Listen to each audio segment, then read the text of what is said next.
نحمده ونصلي على رسوله الكريم اما بعد اعوذ باللہ من الشیطان الرجیم بسم اللہ الرحمن الرحیم۔ ناظرین، دینی مسائل پروگرام میں آپ کا میزبان مولانا سعید اللہ آج اپنے مہمان کے ساتھ آپ کی خدمت میں حاضر ہے۔ رمضان کا مبارک مہینہ رواں دواں ہے اور آج 11واں روزہ ہے، دوسرا عشرہ داخل ہو چکا ہے، اور اس عشرے کے بارے میں پیغمبر دو عالم صلی اللہ علیہ وسلم کا ارشاد گرامی ہے کہ یہ عشرہ مغفرت اور بخشش کا عشرہ ہے۔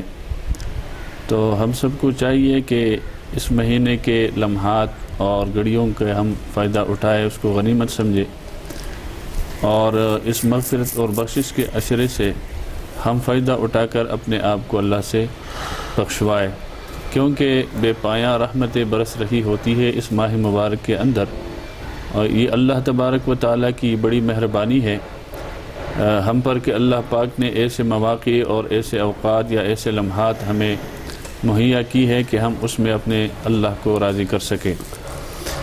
ناظرین، ہمارے ساتھ اس وقت اہل سنت والجماعت سٹی کے صدر علامہ سعید الرحمن صاحب موجود ہے، تو اس رمضان کے برکات فضائل کے حوالے سے ہم ان سے گفتگو کریں گے۔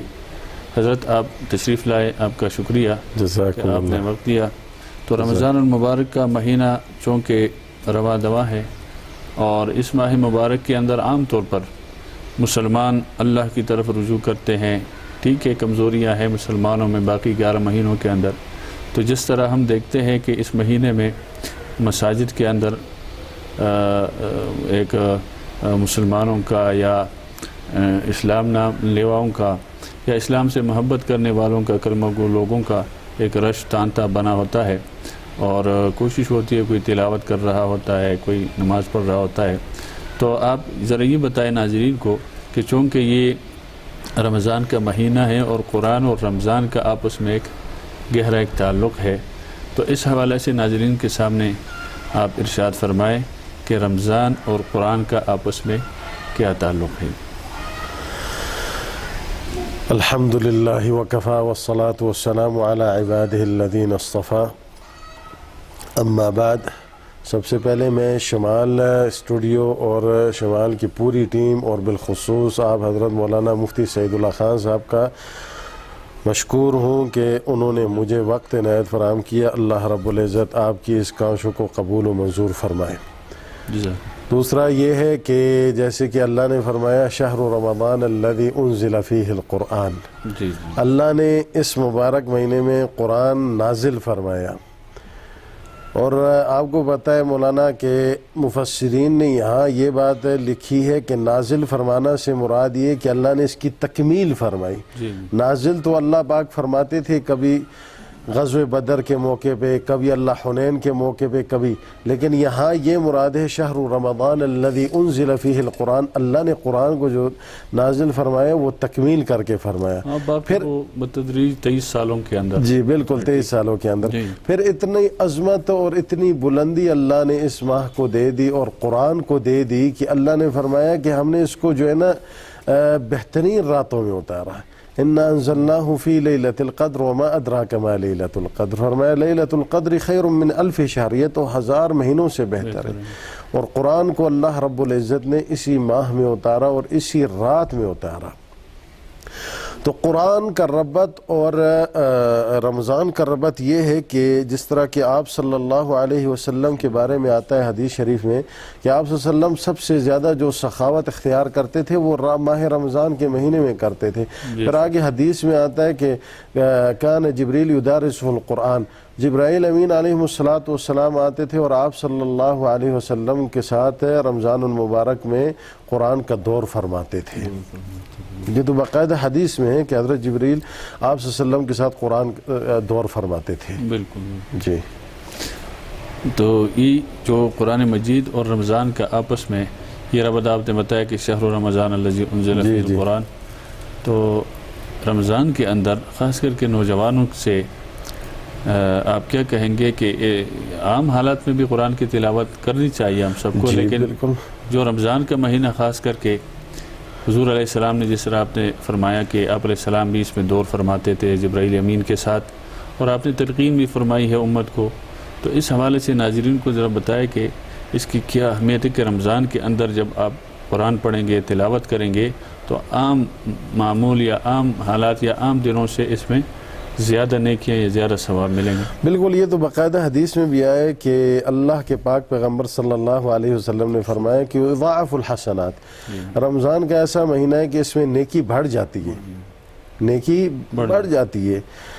تو دوسرا یہ ہے کہ اگر سلف صالحین کو دیکھا جائے، کان الشافعی یختم فی رمضان 60 ختمہ. امام شافعی رحمۃ اللہ علیہ ماہ رمضان المبارک میں 60 ختم فرماتے تھے قرآن کی. کیا ہوتا تھا؟ بس قرآن کے ساتھ لگے رہتے تھے. صبح اٹھے قرآن پڑھا، دوپہر قرآن پڑھا، مغرب عشاء قرآن پڑھتے پڑھتے 60 ختم رمضان میں کرتے تھے. افسوس ہمارے نوجوان طبقے پر کہ رمضان مبارک کے مہینے میں ایک ختم بھی نہیں فرماتا، اور یہ بڑی بدبختی کی بات ہے.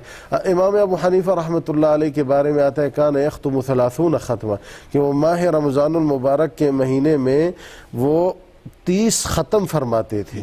امام غزالی رحمۃ اللہ علیہ فرماتے ہیں کہ جو انسان تراویح میں شریک ہو اس نیت سے کہ ختم قرآن سنے، اگر وہ فوت ہو جاتا ہے اسی حالت میں تو کل قیامت کے دن وہ حفاظ قرآن میں اٹھایا جائے. ماشاءاللہ، کتنی بڑی فضیلت ہے جی. ماشاءاللہ. یہ جو رمضان کے اندر تراویح کی جماعت ہے، تراویح پڑھتے ہیں، اس کے فضائل تھوڑے سے ناظرین کے سامنے آپ رکھتے ہیں. جی بالکل، آپ صلی اللہ علیہ وسلم نے فرمایا من صام رمضان ایمانا واحتسابا غفر له ما تقدم من ذنبه. آپ صلی اللہ علیہ وسلم نے فرمایا من صام رمضان ایمانا، جس نے رمضان مبارک کے روزے رکھے احتسابا، اللہ سے اجر کی امید رکھتے ہوئے، ایمانا واحتسابا، اور قیام کی نیت سے، تو اللہ اس کے اگلے پچھلے گناہ سارے معاف فرما دیں گے. یہ تو باقاعدہ حدیث شریف میں آیا ہے. دوسرا یہ کہ اللہ کے پاک پیغمبر صلی اللہ علیہ وسلم نے، جس طرح میں نے پہلے پچھلی حدیث میں کہا کہ رمضان میں نیکیاں بڑھ جاتی ہیں، تو ظاہری بات ہے یہ نماز ہے، اس کی بھی نیکی بڑھ جائے گی. اسی طرح اپنا تراویح ہے، نیکی بڑھ جائے گی، اور ایک نیکی جو ہے وہ 70 گنا زیادہ بڑھ جاتی ہے. 70 گنا بڑھا دیا جائے. 70 گنا زیادہ بڑھا جاتی. اگر 20 رکعت تراویح ہے تو ہماری نیکی پھر کتنی بڑھ جائے گی؟ لا تعداد بڑھ جائے گی. اور ہوتا بھی صرف گھنٹہ یا 1.5 گھنٹہ ہے. یہ تو نیکیوں کا سیزن ہے، کمانے کا سیزن ہے. 70 زیادہ جو ہے کیا نام ہے نیکیاں، 70 گنا زیادہ اضافہ نیکیاں جو ہے، یہ تو کمانے کا سیزن ہے. جی یہ ناظرین آپ کے سامنے حضرت نے تراویح کے حوالے سے جو فرمایا، اور اسی طرح حضور علیہ السلام نے فرمایا کہ یہ رمضان المبارک کا جو مہینہ ہے اس میں آپ نفل پڑھتے ہیں تو اس کا درجہ فرض کا دیا جاتا ہے، فرض پڑھتے ہیں تو 70 گنا بڑھا دیا جاتے ہیں. اسی طرح ہر عمل ہے، ذکر اذکار کرتے، تلاوت کرتے ہیں، ایک ایک لفظ پر جس طرح فرمایا کہ 10 نیکیاں ملتی ہے. تو لازمی بات ہے رمضان کے اندر بڑا چڑھا کے 70 سے بھی بڑھا دیتا ہے اللہ تبارک و تعالیٰ کے رحمت کے خزانوں میں کوئی کمی تو نہیں ہے. اس لیے اہتمام کرنا چاہیے اور اس کا فائدہ اٹھانا چاہیے ہمیں کہ ہم رمضان کے روزوں میں خاص کر کے تلاوت، ذکر و اذکار، نماز اور اس کی کم از کم پابندی کرے تو باقی 11 مہینے بھی اللہ پاک ہمیں توفیق دے گا. ایک اور مسئلہ ہے اس وقت کہ حضرت رمضان کے اندر چونکہ سفر تجارت کی غرض سے یا کسی اور کی غرض سے سفر چونکہ مجبوری ہے ہماری، تو اگر کوئی سفر میں جاتا ہے تو کیا آج کل جو سفر ہے چونکہ اس میں سہولت ہے تو اس میں پھر روزے کا کیا حکم ہے کہ وہ مسافر پھر روزہ رکھے یا نہ رکھے، اور اگر رکھے تو وہ افضل ہے یا نہ رکھنا افضل ہے، کیا کرے اس میں؟ جی جزاک اللہ. دیکھیے یہاں پہ مسئلہ یہ ہے کہ قرآن میں بھی اللہ نے فرمایا وَمَنْ كَانَ مَرِيضًا أَوْ عَلَى سَفَرٍ، جو مریض ہے یا سفر ہے. پہلے تو مریض کا مسئلہ لے لیتے ہیں تاکہ دونوں مسئلے واضح ہو جائیں. مریض تو وہ ہے کہ جسے ڈاکٹر نے بالکل کہہ دیا ہو کہ آپ روزے نہیں رکھ سکتے تو یہ روزے نہیں رکھ. ایک تو مریض یہ جس کو بخار ہے یا زکام ہے، معمولی بیمار ہے، وہ روزے رکھے گا. دوسرا آ گیا سفر کا. یہاں پر سفر سے یہ سخت سفر مراد ہے، مشقت والا سفر مراد ہے. اس کے ذیل میں علماء کرام نے لکھا ہے مشقت والا سفر ہو تو آپ صلی اللہ علیہ وسلم کی سنت بھی یہ رہی ہے کہ رفع الاناء وشرب الماء. آپ صلی اللہ علیہ وسلم جب سفر میں تھے تو آپ صلی اللہ علیہ وسلم نے جو ہے پانی پیا, اور صحابہ کرام سے بھی فرمایا یہ مشقت ہے. تو یہ آج کل جو ہم سفر کرتے ہیں ہمارے پاس تو ماشاءاللہ سہولت ہے, گاڑیاں ہیں, روزہ جو ہے ماشاءاللہ ٹھنڈ میں ہم جو ہے الحمدللہ رکھ رہے ہیں, اور افطار بھی ہم ٹھنڈ میں کر رہے ہیں, موسم بھی ٹھیک ہے. تو میں یہ نہیں سمجھتا کہ ہمیں جو ہے نا اس میں روزہ جو ہے توڑنا چاہیے, بلکہ ہمیں رکھنا چاہیے کیونکہ مشقت والا نہیں ہے. پھر سہولتیں بھی ہیں, طرح طرح کی ماشاءاللہ گاڑیاں بھی ہیں, اور اس سفر میں روزہ توڑنا چاہیے جو مشقت والا ہو, جو محنت والا ہو, اس میں توڑنا چاہیے. بلکہ میرے خیال میں آپ کی بات سے یہ مسئلہ بھی ہے, آپ زیادہ بہتر جانتے ہیں کہ سفر جو آج کل آسان ہے, جی جیسے آپ نے کہا, تو اس سفر میں چونکہ شریعت نے بھی ایک دو راستے دیے ہیں ہمیں, ایک عزیمت کا اور ایک رخصت کا. تو میرے خیال میں اگر اس سفر میں آدمی عزیمت کا راستہ اختیار کرے تو وہ افضل ہے, اور روزہ رکھ لے, کیونکہ تکلیف نہیں ہے, وہ مشقت نہیں ہے, وہ گرمی نہیں ہے, اور وہ تکلیفیں نہیں ہیں جو اس وقت اسفار کرتے تھے, اس وقت تکلیفیں اٹھانی پڑتی تھی. آسانیاں ہیں, اگر رکھے تو میرے خیال میں زیادہ ثواب ہوگا. اور ایک ایمان تک ہے, چونکہ کمزور ہے ہم, لیکن اگر پھر بھی اگر نہیں رکھے تو رخصت کا راستہ بھی ہے. لیکن میرے خیال میں یہ غیر افضل ہوگا کہ رمضان کے مہینے کے روزے کے جو ثواب ہے, فضیلت ہے, وہ کہاں پر ملتا ہے. لازمی بات ہے فعدۃ من ایام اخر فرمایا ہے کہ یہ اگر سفر کے اندر وہ افطار کر دے تو بعد میں اس نے تو رکھنا ہے, تو بعد میں جو وہ روزہ رکھے گا اس کا ثواب اور رمضان کے روزے کا ثواب میں تو پھر زمین اور آسمان کا فرق ہے. تو اگر سفر میں آسانی ہے ناظرین کے لیے کہیں گے تو کوشش کرے کہ وہ روزہ رکھے, اور اگر بہرحال پھر بھی اس کے لیے مسائل ہے یا مشقت ہے کوئی ہے تو اجازت ہے شریعت میں کہ وہ افطار کرے, لیکن ضروری ہے کہ بعد میں اس کو پھر دوسرے دنوں سے وہ روزہ رکھ لے اور پورا کر لے. اسی طرح جی نماز کا مسئلہ ہے, تو سفر میں نماز بعض لوگوں کا یہ ہوتا ہے کہ یہ پورا پڑھ دے, تو اس بارے میں جی قصر ہے. یہ دیکھیے اس میں یہ تو اللہ نے بھی صاف فرما دیا وَإِذَا ضَرَبْتُمْ فِي الْأَرْضِ فَلَيْسَ عَلَيْكُمْ جُنَاحٌ أَن تَقْصُرُوا مِنَ الصَّلَاةِ وَإِذَا ضَرَبْتُمْ أَيْ إِذَا مَشِيتُمْ جب تم زمین میں چلو فَلَيْسَ عَلَيْكُمْ جُنَاحٌ تم پر کوئی گناہ نہیں أَن تَقْصُرُوا مِنَ الصَّلَاةِ کہ تم جو ہے نا نماز کی قصر کرو. اب یہ مسئلہ یہ ہے کہ سفر اگر جو ہے ہمارا شرعی سفر ہو تو پھر تو ہم پر قصر نماز ہے. اگر ہمارا شرعی سفر نہیں ہے تو پھر تو ہماری پوری نماز ہے. دوسرا مسئلہ یہ ہے کہ اگر سفر میں ہم ہیں اور جماعت ہو رہی اور ہم جماعت میں شامل ہو گئے تو ہم تو پوری پڑھیں گے, مقیم امام ہے تو ہم اس کے پیچھے پوری پڑھیں گے. اگر جو ہے سب مسافر ہیں تو پھر ہم مسافر کی جماعت کرائیں گے. تو یہ تو اللہ نے ہمیں جو ہے نا سفر میں رخصت دی ہے, یہ تو اللہ نے اجازت دی ہے قرآن میں کہ بھئی آپ لوگ جب سفر کرو تو آپ لوگ اپنی نماز قصر کرو. قصر سے یہ مراد ہے کہ بھئی جو 4 رکعت والی نماز ہے اسے 2 رکعت پڑھیں. ماشاءاللہ جی ماشاءاللہ. حضرت آپ کا شکریہ, جزاک اللہ, آپ نے وقت دیا.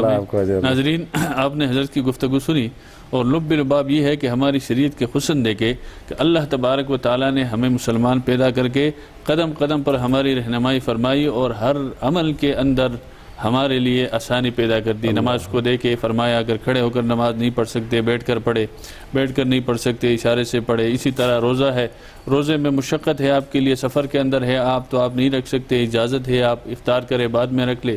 اسی طرح فرمایا کہ اگر آپ بیمار ہیں, آپ کو جس طرح حضرت نے فرمایا اور ڈاکٹر نے آپ کو مشورہ ایڈوائز کر دیا ہے کہ آپ روزے نہ رکھیں, تو اس صورت میں بھی اجازت ہے کہ آپ اپنے روزے افطار کر دیں. یہ ہے ہماری شریعت کا حسن, یہ ہے اللہ کے احسانات, یہ ہے اللہ کی مہربانیاں. لیکن دوسری طرف ہم دیکھیں کہ ہم اللہ کو کیا دے رہے ہیں.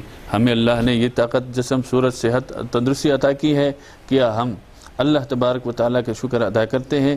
اللہ کا شکر یہی ہے کہ اللہ کے احکامات پر, اللہ کے قوانین پر عمل کرے اور اپنی زندگی کو سنوار دے, اور اپنے آخرت, اپنی موت, اپنی قبر کو سامنے رکھ کر اس طرح اپنی زندگی گزاریں گے تو یقیناً, چونکہ روزے کا فلسفہ بھی یہی ہے, چونکہ وقت کم ہوتا ہے, ورنہ حضرت سے میں پوچھتا کہ لعلکم تتقون, اللہ فرماتے روزے آپ پر اس لیے فرض ہے کہ تم تقوی اختیار کرو, تم پرہیزگاری اختیار کرو, تم اللہ سے خوف دل میں پیدا کرو, اور جب یہ چیز دل میں آتی ہے تو پھر زندگی دنیا کی بھی آسان اور آخرت کی بھی آسان. اللہ عمل کی توفیق عطا فرمائے. ناظرین آخر میں اجازت دیجیے کہ ایک مرتبہ پھر آپ کا شکریہ ادا کرتا ہوں. اللہ حافظ.